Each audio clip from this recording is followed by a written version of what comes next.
ఇచ్చిన నీటి భద్రత సాగునీటి సంఘాల బాధ్యత కార్యక్రమంలో సీఎం చంద్రబాబు మాట్లాడుతున్నారు. ఇప్పుడు లైవ్ చూద్దాం. ఒక ఎకరాకు వాడే నీళ్లు 2.5 ఎకరాలకు వాడుకునే అవకాశం వస్తుందని మైక్రో ఇరిగేషన్ తీసుకొచ్చాం, డ్రిప్ ఇరిగేషన్ తీసుకొచ్చాం. ఆ రోజు నేను ఒకటే మాట చెప్పాను, అది పెట్టుకునే శక్తి రాయలసీమలో లేదు కాబట్టి 190 రూపాయలు నేనే సబ్సిడీ ఇచ్చి 90%తో డ్రిప్ ఇరిగేషన్ సబ్సిడీ ఇచ్చిన ఏకైక ప్రభుత్వం ఎన్డీఏ తెలుగుదేశం ప్రభుత్వం. నేను ఎప్పుడో మీరు చూస్తే జాతీయ స్థాయిలో వాజ్పేయి గారు ప్రధానమంత్రిగా ఉన్నప్పుడు మైక్రో ఇరిగేషన్ పైన ఒక రిపోర్ట్ ఇచ్చాను. అదే ఈరోజు దేశంలో ఒక ఆదర్శం, దాన్ని అందరూ ఫాలో అయ్యే పరిస్థితి వచ్చారు. ఈరోజు మైక్రో ఇరిగేషన్లో మీరు చూస్తే దగ్గర ఈ సంవత్సరం 1,26,000 హెక్టార్లో మైక్రో ఇరిగేషన్ పెట్టాం. దేశంలో నెంబర్ 1గా మనం ఉన్నాం. 1030 కోట్లు ఒక్క మైక్రో ఇరిగేషన్కి మనం పెట్టుబడులు పెట్టే పరిస్థితికి వచ్చాం. ఇంకో పక్క మీరు చూస్తే హార్టికల్చర్ రాయలసీమలో ఉంది. 63% పంటలకి మైక్రో ఇరిగేషన్ ఇచ్చాం. దీనివల్ల ఈరోజు మనందరికీ దేశంలో నెంబర్ 1గా ఉన్నాం. నేను ఒకటే మీకు ఇక్కడ విజ్ఞప్తి చేస్తున్నా, ఈరోజు మీరు ఒక్కసారి ఆలోచిస్తే మైక్రో ఇరిగేషన్ వల్ల, డ్రిప్ ఇరిగేషన్ వల్ల ఎనలేని లాభాలు వచ్చాయి. ఈరోజు రాయలసీమ హార్టికల్చర్ హబ్గా తయారైంది. దేశంలో ఎక్కడా లేదు. పండ్లు కానీ కూరగాయలు కానీ ఉత్పత్తి చేయడంలో దేశంలో నెంబర్ 1 స్థానం ఆంధ్రప్రదేశ్ అయితే దానికి చిరునామా రాయలసీమ అని మరొక్కసారి మీ అందరికీ విజ్ఞప్తి చేస్తున్నా. ఈరోజు నేను ఇక్కడికి వచ్చినప్పుడు మీ అందరినీ కోరేది, ఇది లాజికల్గా మనం తీసుకెళ్ళాలి. ఇప్పుడే గవర్నమెంట్ కొత్త కార్యక్రమం కూడా ప్రారంభిస్తున్నాం.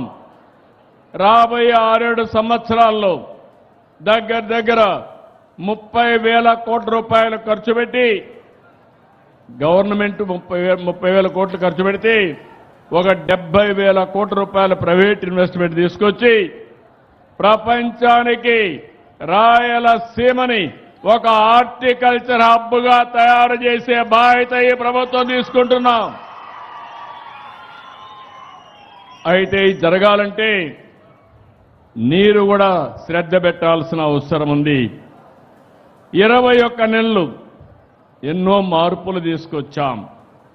38,628 చెరువులుంటే 20,000 చెరువులు పూర్తిగా నింపగలిగాం.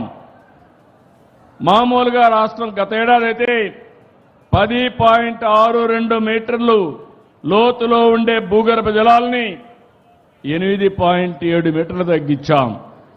అంటే 1.92 మీటర్లు జలాశయాలు పెరిగాయి, భూమిలో నీరు పెరిగే పరిస్థితికి వచ్చింది.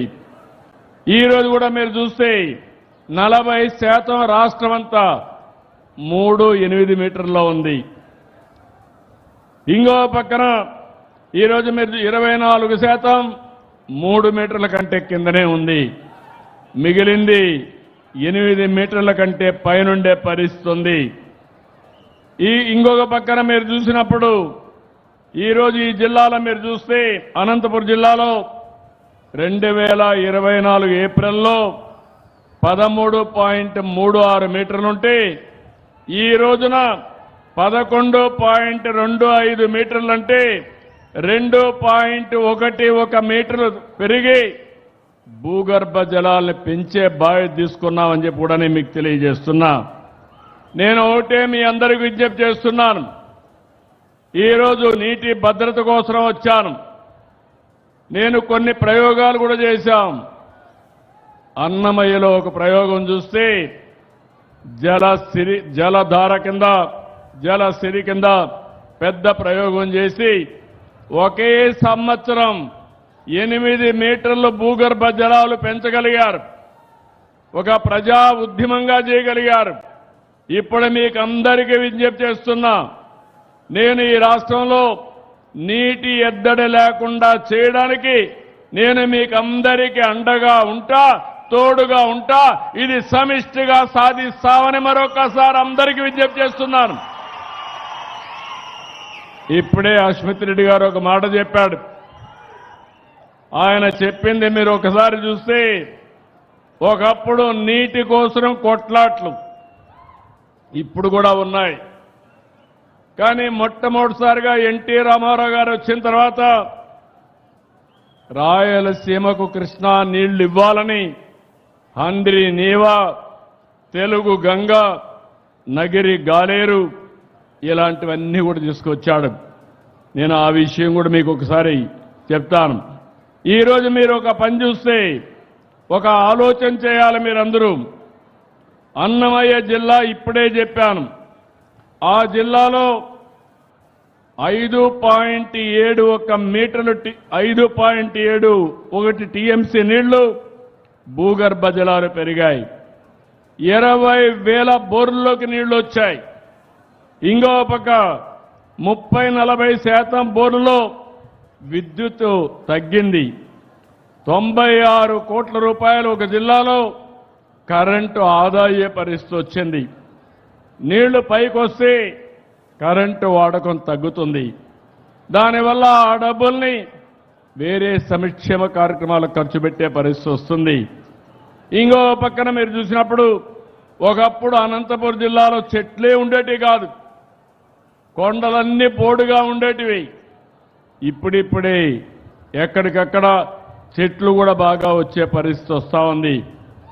ఈరోజు నేను మిమ్మల్ని అందరినీ ఒకటే కోరుతున్నాను, ఈ యొక్క నీటి భద్రత కింద వర్షాకాలం కంటే ముందు, అంటే రేపు జూన్ కంతా మళ్ళా వర్షాలు వస్తాయి, 6 మీటర్లో ఉండాలి. వర్షాకాలం అయ్యేదంటే డిసెంబర్ 1 కంతా వర్షాలన్నీ పూర్తి అవుతాయి. ఏదైనా ఉంటే చిన్న చిన్న రెయిన్స్ పడతాయి. ఆ సమయంలో 3 మీటర్ల కంటే తక్కువగా ఉండాలి. ఇది గాని మనం మెయింటైన్ చేయగలిగితే ఇంకా ఈ రాష్ట్రానికి నీటి ఎద్దడి ఉండదు. ఇంకో పక్కన మీరందరూ గుర్తుపెట్టుకోవాల్సింది, పోయిన సంవత్సరం కంటే భూమిలో నీరు 25 టీఎంసీ పెరిగింది. చాలా మంది ఆలోచిస్తూ ఉంటాం, భూమిలో నీళ్లు ఇంకితే లాభం ఏంటని. రిజర్వాయర్లో నీళ్లుంటాయి, ఎక్కడికక్కడ కాలువలో తీసుకొస్తాం. భూమిలో నీళ్లుంటాయి, అక్కడే బోరేసుకుని ఆ నీళ్లు కూడా లిఫ్ట్ చేసుకునే పరిస్థితి వస్తుంది. ఈరోజు ఇంకొక విషయం మీరు గుర్తుపెట్టుకోవాలి, నీళ్లు అనేది ఎక్కడి నుంచి వస్తున్నాయంటే శ్రీశైలం నుంచి అనేక పంపులు పెట్టి, మల్యాల్లో పంపు పెట్టి, అక్కడి నుంచి పంపులు నెంబర్ ఆఫ్ పంప్స్ పెట్టి తీసుకొస్తున్నాం. ఈ ప్రాంతానికి హెచ్ఎల్సి కూడా ఉంది. దానివల్ల కొంతవరకు నీళ్లు, అది కూడా తుంగభద్రలో కొన్ని సమస్యలు వచ్చాయి. ఈ సంవత్సరం ఆ గేట్లను కూడా రిపేర్ చేస్తున్నాం. భవిష్యత్తులో అవి కూడా ప్రక్షాళన చేసి, నేను ఒకటే చెప్పాను అస్మిత్ రెడ్డికి, నీకు నీళ్లు ఎంత కావాలనేది కాదు, ప్రతి ఎకరాకు నీళ్లు ఇచ్చే బాధ్యత ఈ ప్రభుత్వానిది, ఉపయోగించుకునే బాధ్యత మీది. ఇప్పుడు కూడా యాడికి మండలం వెనుకబడింది, ఆ యాడికి మండలాన్ని సస్యశ్యామలం చేసే బాధ్యత, పూర్తిగా నీళ్లు ఇచ్చే బాధ్యత ప్రభుత్వం తీసుకుంటాం.